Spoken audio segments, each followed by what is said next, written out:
Chapter 9. And he entered into a ship, and passed over, and came into his own city. And behold, they brought to him a man sick of the palsy, lying on a bed. And Jesus, seeing their faith, said unto the sick of the palsy, Son, be of good cheer, thy sins be forgiven thee. And behold, certain of the scribes said within themselves, This man blasphemeth. And Jesus, knowing their thoughts, said, Wherefore think ye evil in your hearts? For whether is easier to say, Thy sins be forgiven thee, or to say, Arise and walk? But that ye may know that the Son of Man hath power on earth to forgive sins, then saith he to the sick of the palsy, Arise, take up thy bed, and go unto thine house. And he arose and departed to his house. But when the multitudes saw it, they marveled, and glorified God, which had given such power unto men. And as Jesus passed forth from thence, he saw a man named Matthew sitting at the receipt of custom. And he saith unto him, Follow me. And he arose and followed him.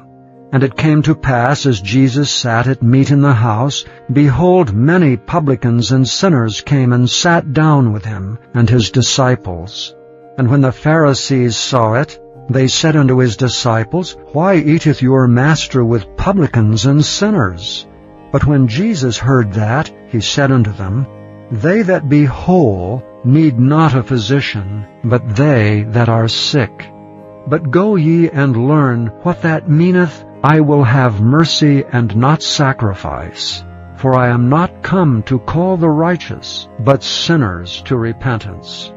Then came to him the disciples of John, saying, Why do we and the Pharisees fast oft, but thy disciples fast not?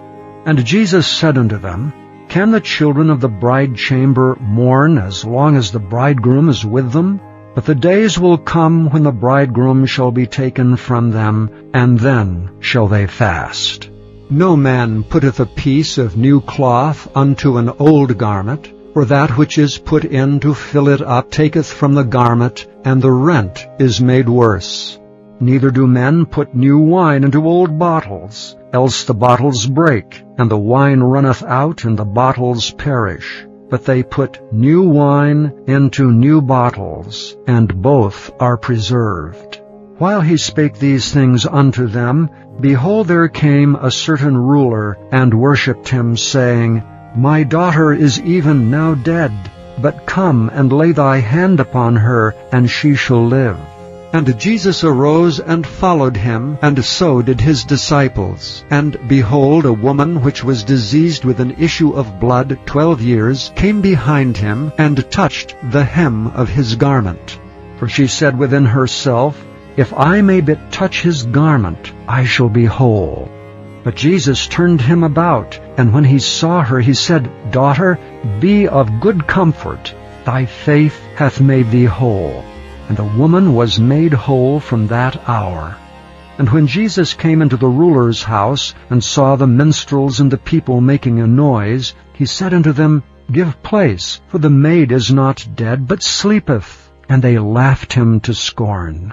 But when the people were put forth, he went in, and took her by the hand, and the maid arose. And the fame hereof went abroad into all that land. And when Jesus departed thence, 2 blind men followed him, crying and saying, Thou Son of David, have mercy on us. And when he was come into the house, the blind men came to him, and Jesus saith unto them, Believe ye that I am able to do this? And they said unto him, Yea, Lord.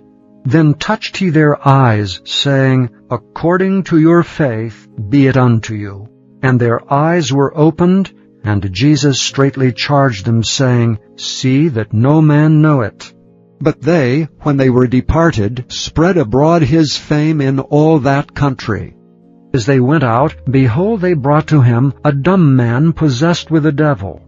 And when the devil was cast out, the dumb spake, and the multitudes marveled, saying, It was never so seen in Israel. But the Pharisees said, He casteth out devils through the prince of the devils. And Jesus went about all the cities and villages, teaching in their synagogues, preaching the gospel of the kingdom, and healing every sickness and every disease among the people. But when he saw the multitudes, he was moved with compassion on them, because they fainted and were scattered abroad as sheep having no shepherd.